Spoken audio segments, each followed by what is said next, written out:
Yo, what's up, everybody? Welcome to another episode of The Progenitor. This is the podcast where we go over a director's entire filmography, talk about themes, scenes, pacing, and give a brief review, all within 30 minutes. So let's get started. I just want to introduce this film really quick. This is Ridley Scott's foray into mythology, actual English folklore. And I'm sure you guys all know because I mentioned it last week, but today we're going over Robin Hood. Now, let me give you a brief, quick snippet of my history with Robin Hood. So, when I was a kid, my mom actually bought me a book about Robin Hood. It had these beautiful, beautiful paintings. I read the whole thing, loved it. Then I saw the animated Disney Robin Hood, and I loved that movie. Like freaking Fox, and then you have Little John being the bear, and it was just fun. It had the fun music, the nice tunes. It was just so full of energy. And then you have those little kids at the end, and Robin Hood. You don't know if he survives, but it's so worth it. And then even Maid Marian, oh, beautiful fox. It's just such a fun animated film. And then going from that to Robin Hood, Prince of Thieves, which I loved as a kid. I rewatched it recently and it still holds up, guys. I know Robin Hood doesn't have an English accent because it's Kevin Costner. Maybe he tried for a little bit. I kind of felt like he was trying to do like a English accent inflection, but it didn't turn out the way he probably wanted. So they were probably just like, all right, let's cut that. That was directed by Kevin Reynolds, who is a Baylor alumni and shot one of his first films, Fandango, in Waco or around Texas or so. But yeah, I went to Baylor, so it kind of has that kinship because you went to the same school as the director or whatever 20 years later, so there's that. I love that film. And the best thing is Alan Rickman. I was freaking scared of that witch, though. I forgot who played the witch, but like she was scary. And Maid Marian was amazing. I'm trying to remember her name, but I know the last name is Mastriano or something. But yeah, she was in Scarface as the younger sister. But yeah, Robin Hood, Prince of Thieves, really fun, great production value as well because the their headquarters in the forest, Sherwood Forest, that was awesome. And then you have Robin Hood, Men in Tights. Now that one was super funny. Carrie Elwes. I don't remember much about that film because I always go back to Robin Hood, Prince of Thieves, and I love Kevin Reynolds as well. He did Hatfields and McCoys, great miniseries. He also did Count of Monte Cristo. That was a great film. But, so that's my history of Robin Hood. And I just love the character, the folklore, robbing the rich to give to the poor. I even went out to watch the Taron Egerton film by Otto Bathurst. That was terrible. And freaking Little John was played by Jamie Foxx. That was probably the best part of the film, actually. But yeah, that was not a good movie. So let's come back to this film by Ridley Scott. Now, I think this is a much maligned film from the critics. It was about like 41 to 43% on Rotten Tomatoes or whatever. But this movie did not deserve that. It's actually a lot better than I remember. And there are some things I didn't quite enjoy, and we'll go over that a little bit. But I also want to talk a little bit about the production of this film because the story went all over the place, and I love this idea. So let me talk about the original idea. It was originally called Nottingham, and what it was about was the sheriff of Nottingham was actually dressing up and stealing from the rich to give it to the poor, and he was also trying to find himself. He was hired to find Robin Hood, even though it was himself. So that was one iteration of the story. The other iteration was that they were going to portray the sheriff of Nottingham as a hero. That's why originally the film was going to be called Nottingham. And he was going to be like, it was going to be like a CSI in the olden times, in this medieval period. And the sheriff of Nottingham was going to try to find the serial killer known as Robin of the Hood, who was stealing money and giving to the poor at the same time, but he was a serial killer. So, you have these two different iterations, and I thought both of these would be so interesting. And it turns out they made both of these ideas into comic books. So I haven't read them, but I'm really interested in reading them. But again, now we're back to this film. Now, the story went through so many iterations before it reached Ridley Scott and Russell Crowe, and it changed. It went from these very novel ideas of doing something different, something new, and it went to a very traditional story. But intermixed within it is something different. Okay, so that's my intro to my history and to a bit about the movie. We'll talk about filming just a little bit. Filming began on March 30th, 2009. They shot mostly in England, including the freshwater West Beach in Pembrokeshire, Wales. This particular area had one of the coolest epic fight scenes that doesn't really make sense logistically, and we'll talk about that later. Now, there's also a mock-up of the Tower of London, which was built at Virginia Water, and just a lot of additional shots all throughout the UK. So, let me get into a bit of the plot description. So, I mentioned those two novel ideas, and then I said that they kind of went into a more traditional approach, which is true. Essentially, this is the Robin Hood origin story, and you find out about how Robin Hood came to be, and it's a very complex story, and I don't want to go into too many details, but basically it's his origin story. You meet Little John, Alan Adale, Will Scarlet, you meet Maid Marian, you even meet a lot of the royalty, and you have King John, who nobody likes, so everyone remembers him. And then you have another, like the antagonist. You have Sheriff of Nottingham. He's not in it that much, and he's actually played more comically than before. He's more of a joke than he was in other movies. And the main villain is actually played by, as I mentioned, the amazing Mark Strong. I believe this is his second film with Ridley Scott. And his character is actually based off of the Guy Gisborne, who's historically one of the main antagonists, along with the Sheriff of Nottingham. But in this film, his name is actually Godfrey, and Godfrey is actually Prince John's best friend. But he wants more money and more power, so he betrays King John and tries to make King John look really bad by giving him bad tips, bad information, right? So he's basically, Godfrey's like, all right, you need to tax these people more because King Richard bankrupted England. So we just need money. So tax everyone and I'll go get the money. And so Godfrey is going with his own private army. They're going up and down the UK, like the coast of England, just stealing and plundering, all in the name of King John. But the truth is, he's actually an emissary for the French who are coming abroad because they're pissed off King Richard went through all of France and was sacking everything on the way back from the Crusades. And while this is going on, you have Robin Longstride and his group. They are on a mission to return a sword that has meaning to Robin Longstride and to an elderly gentleman named Walter Locksley, whose daughter-in-law is Maid Marian.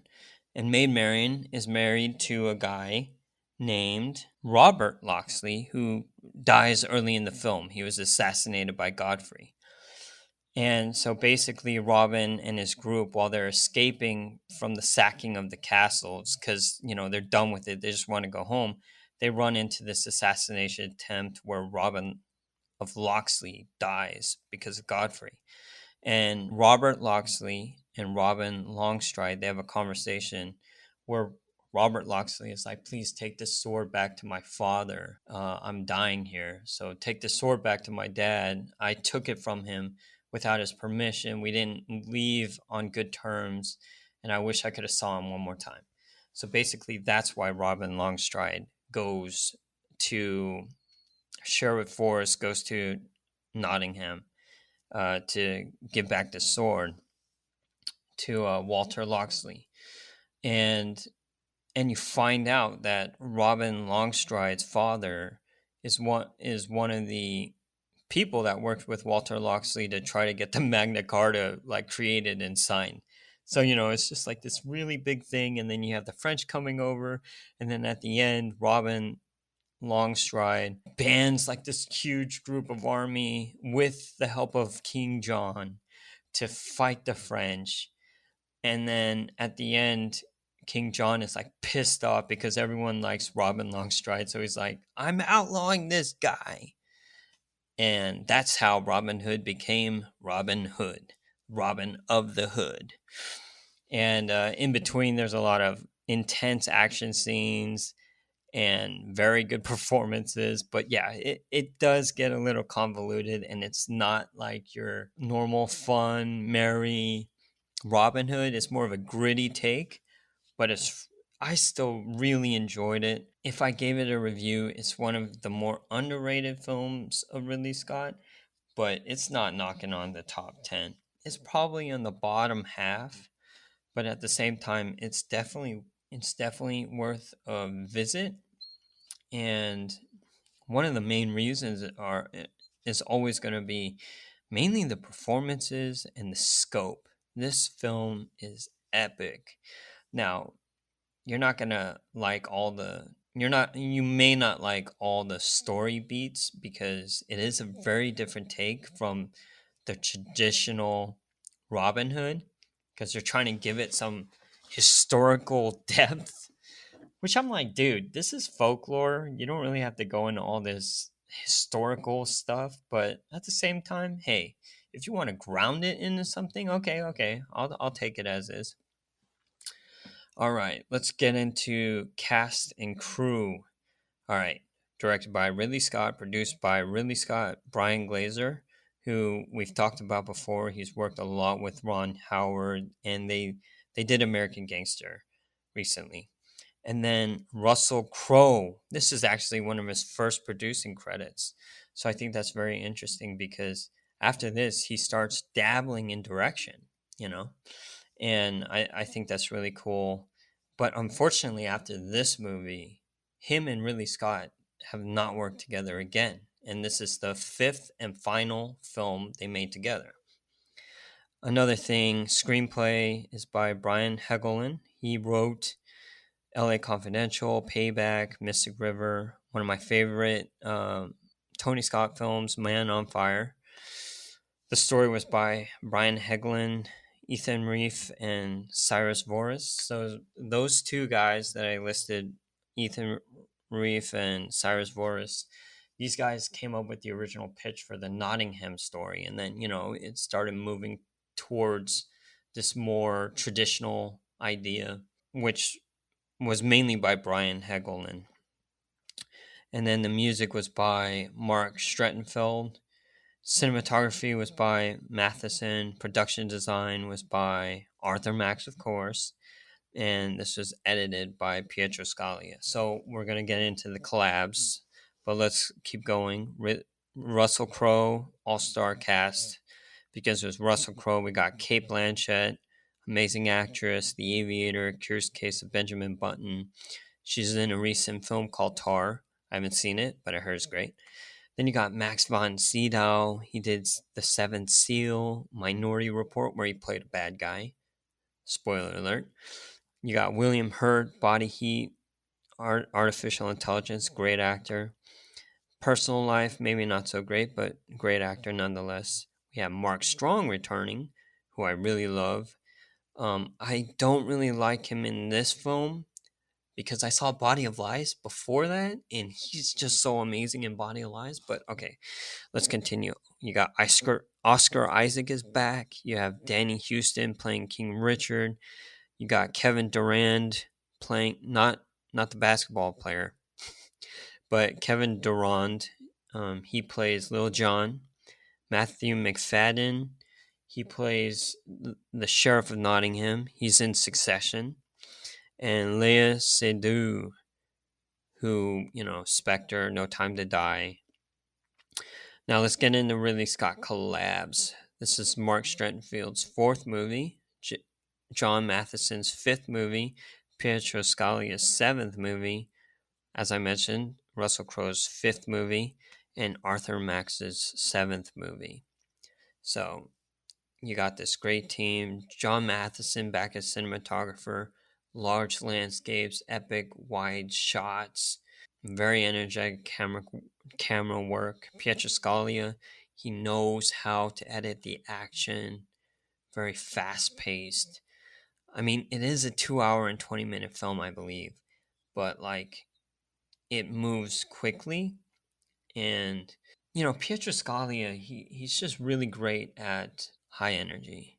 I think that's the most important thing. And then you got Arthur Max, who just loves doing period stuff, loves like architecture, castles, and you need that during this time period. Anyways, let's get into some themes. Empowered female characters. Ding, ding, ding. Maid Marian. Now, this is one of my qualms about the movie. And then I'm going to tie this with Battle of the Sexes, because Maid Marian, she's a very strong character in this movie. I mean, you have Cate Blanchett playing her. So she's very strong. She's actually very feisty. I like that about this Maid Marian. She's not timid. She'll speak her mind. She'll stand up for her people of her town. But one of the things that, spoiler alert, I didn't really like is like at the very end of the film, she decides to put black armor on and fight against the French. And I get it. I get what's going on, but like I didn't think she had to go out there and fight. She's very effective though. It's a very effective performance, and she's the leader of these little young bandits because she helps like nurse them and take care of them because they ran away from home. But at the same time, like, does she really have to like be out there fighting in person? I don't know. Maybe I'm still trying to. Maybe I'm more of a classicist. Not classicist. Like I like the classics. I like the original stories. I don't think she needs to be like a damsel in distress. No, but and I do think she needs to be a strong character, which she is. But does she have to fight? That I'm not so sure about. Sorry, but yeah, she fights Godfrey, Mark Strong's character, and that's a really interesting idea. But she almost dies, so I don't know if I like that as much.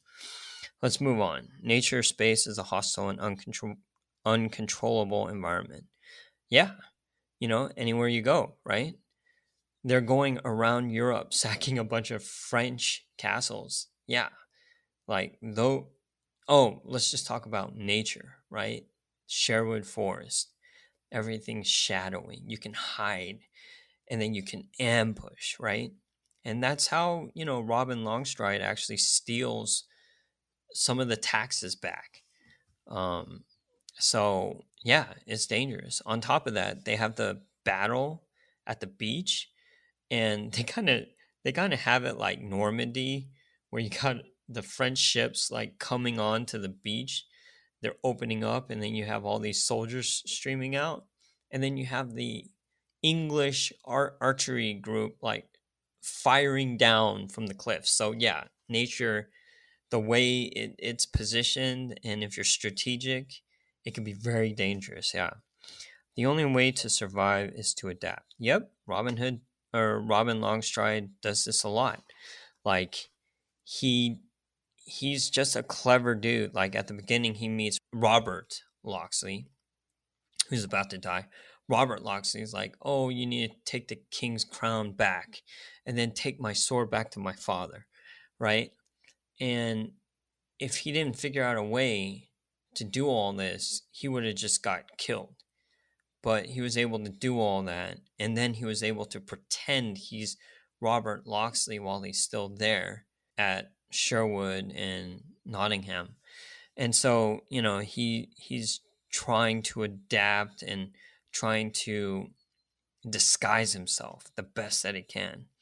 Age does not mean a thing. Ding, ding, ding. Yeah, there's a group of young bandits that are very effective at like stealing a bunch of stuff, setting things on fire.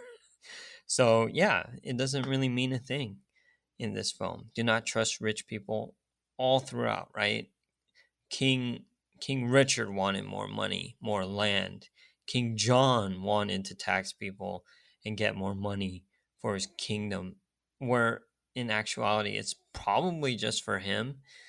The throne wasn't very nice about like giving money back, right? So this was back in the day. And then you have Godfrey being a dick, right? So money is coveted and do not trust rich people go together, right? And Godfrey's like, I want more money, so I'm going to work for the French. I'm going to betray my people. Anyways, violence don't solve a thing, brains do. Near the end of the film, the English army is like pretty much rebelling against King John because Godfrey has been going up and down the coast in the name of John, taxing a bunch of people, right? And so all the English folk are pissed off. Robin comes along and is like, listen, it wasn't King John. Godfrey betrayed him. We should work together. But before we do that, I want King John to promise if we do this, if we band together, he's going to allow us to be free. Something like that. Or he's going to allow us to be a part of making decisions like the Magna Carta or something. And yeah, so that is using your brains. Happy wife, happy life. Maid Marian was married to Robert Locksley. They weren't married long. Robert Locksley goes off to war, dies, and Robin Longstrike comes back.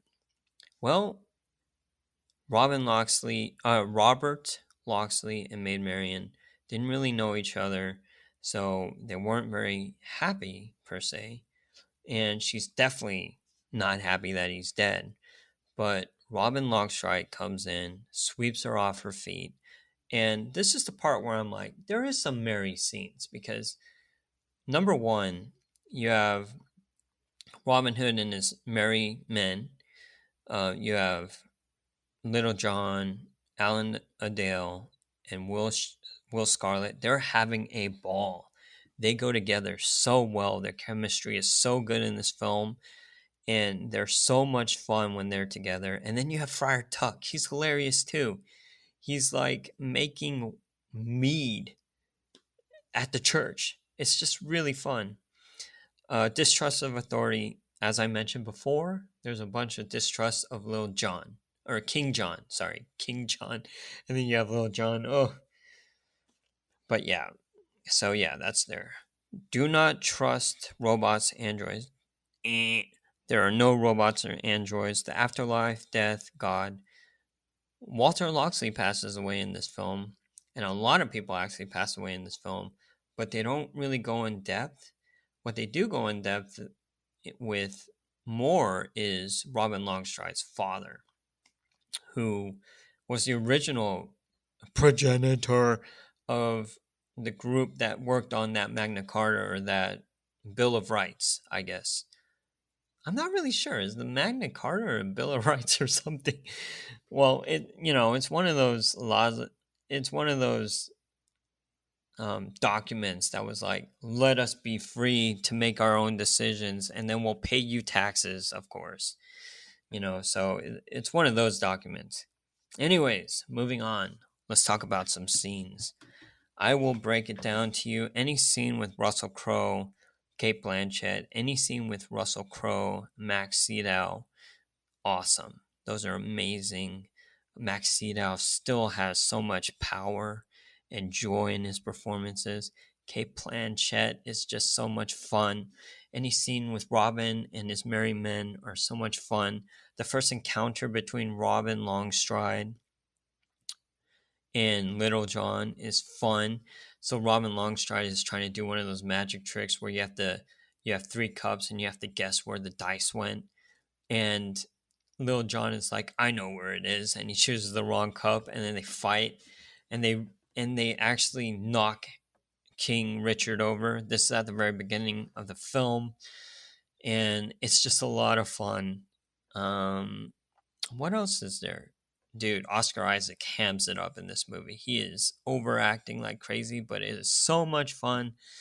And then any scene where freaking Russell Crowe is shooting an arrow and they do like this crazy, we're going to show this to you in 4 different angles and then we're going to do slow-mo.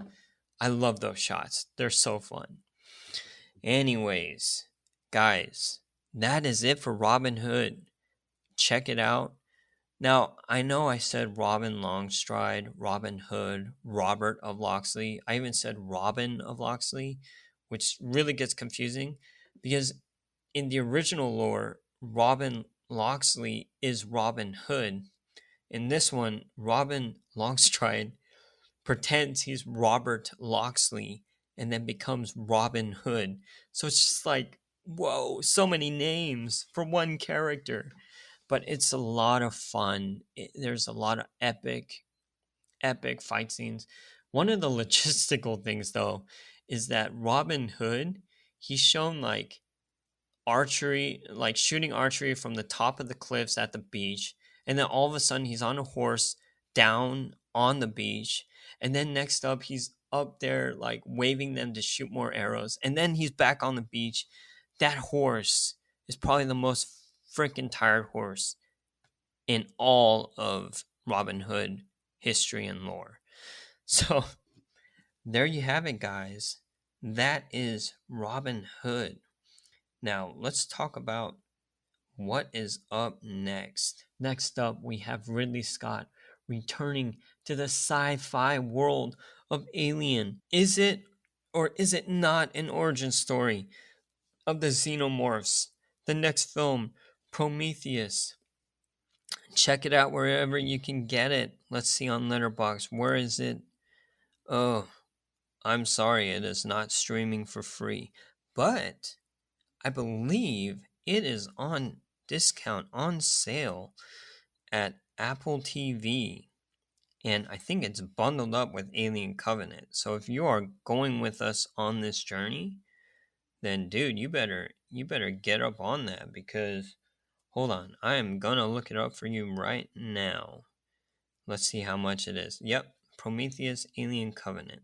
Oh, you know what? I already bought it, so it doesn't show me the price. I'm pretty sure it's like $14 or $15.99. $14 or $19.99, sorry. So grab a copy, join us next time. Let's talk about it. All right, cool. I'll talk to you guys later. Bye.